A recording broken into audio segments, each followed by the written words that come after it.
Okay, hi, this is Kevin Kraut again. I'm going to tell another story. I keep being asked to tell stories, so I guess I'll tell this one. This is kind of a unique story. My dad wrote a book called The Three Nephites. The Three Nephites were kind of unique in Mormon history because they were immortals who had been Lamanites or people, or Nephites, I guess, from the old Book of Mormon times here in Utah.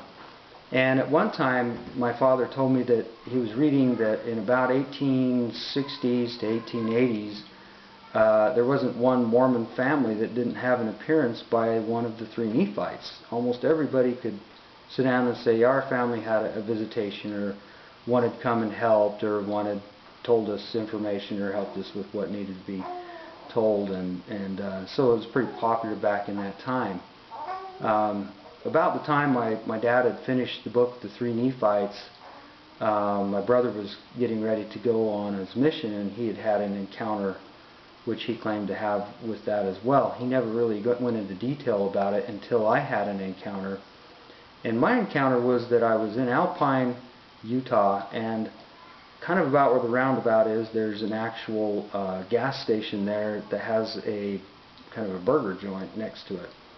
And so we was working construction, and we would go over there, once in a while. And I walked in and sat down, and there was this gentleman there, and he had kind of long hair and kind of bluish eyes, and he looked like an Indian, and it was kind of interesting, So I sat down and kind of talked with him for a little bit, and I said, "What you got there?" And he had this notebook, and he was talking about things and writings and whatever. And he said,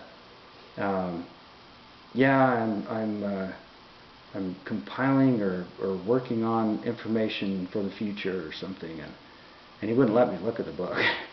and so I said, "So what does it pertain to?" And he says, "Oh, nothing you'd be too interested in." And I says, "Oh, it sounds like it might be something I'm interested in, maybe religious things or knowledge or something." And he said, "Well," he said, "I'll tell you what.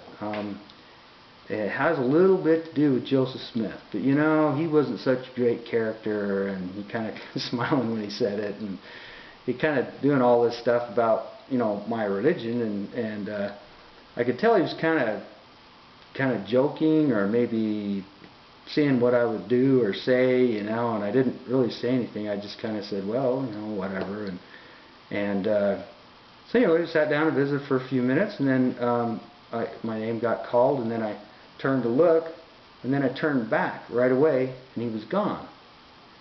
And the thing is that I was where the entrance is, and there's only one way to get into that joint. There wasn't, like an exit or anything. It was kind of blocked off. And so I was like, "Oh my heck, he just disappeared."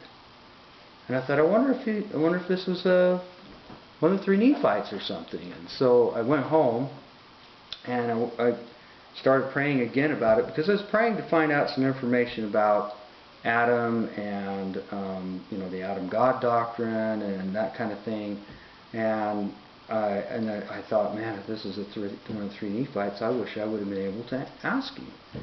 And so I just prayed for him to be there the next day. And so ironically, the next day we went to the very same place, which we never do, but we went back there, and there he was, sitting there, eating his dinner. And so I walked up to him and I said, "I missed you yesterday," or something like this. And he looked right at me, right in the eyes, and he said, "The answer to your question is in the very first verse of the Bible, the first verses of the Bible. But you have to get these Bibles," and he told me several different versions of the Bible, "in order to understand that particular verse." And that was exactly what I'd been praying for. And I went, "Oh, thank you, I appreciate that. I've been trying to find that information." And he said, "Well, very well." And then I turned, and I thought, no way, he's going to disappear on me. And I turned back, he was gone. Oh, got to finish the part with my brother. This is important. So I go down to my brother's place down in Spring City, and I'm talking to him about it. And he said, "Okay, did he have kind of a little mole thing here, and did he kind of have this?" And you know, was his wrinkles this way, and would he have blue eyes that kind of had a little bit of, you know, brown tint to it, but they were blue? And I said, yeah, that's kind of about how he looked, you know, kind of blue, bright, brilliant blue eyes, maybe a little hazel or something in there. And he said, okay, and describe his hair. And I said, well, it was kind of long, you know, and you know, it wasn't white or anything. It was kind of grayish, you know, color. And he says, okay. And so anyway, we went into all this discussion, and he says, wow, that sounds almost the same as the guy that I saw. And I said, tell me about it. And he said, well, he said, I was going to go on my mission, you know, and he says, you know, I was kind of into drinking and partying, and I wasn't the greatest LDS kid in the world. And I wasn't sure whether I was worthy to go on a mission. So I went up the mountain, and I was praying on the mountain really fervently to know whether I should go on a mission or not, or whether I would make a good missionary. And so about that time, I gave up thinking my answer. And so I started heading down the hill. As I was walking down to my car, was this Indian. He was trying to put this big bale of hay in the back of a pickup truck. It was like a huge bale. There's no way he's going to get this in the back of his pickup truck. And so I wandered over there, and I said, sir, do you want me to help you get this in the pickup truck? And he said, sure, that'd be great. You know, so he lifts it up, and he throw it in, and the guy turned to me, and he looked at me right in the eyes, and he said, I think you'd make a great missionary. And he says, it stunned me so much, and it felt like it came straight from God, that I just wasn't really thinking straight, you know. And he got in his truck and started driving off, and he said, I'm sitting there watching this truck, and it's driving away, and there's dust flying, you know, from the wind.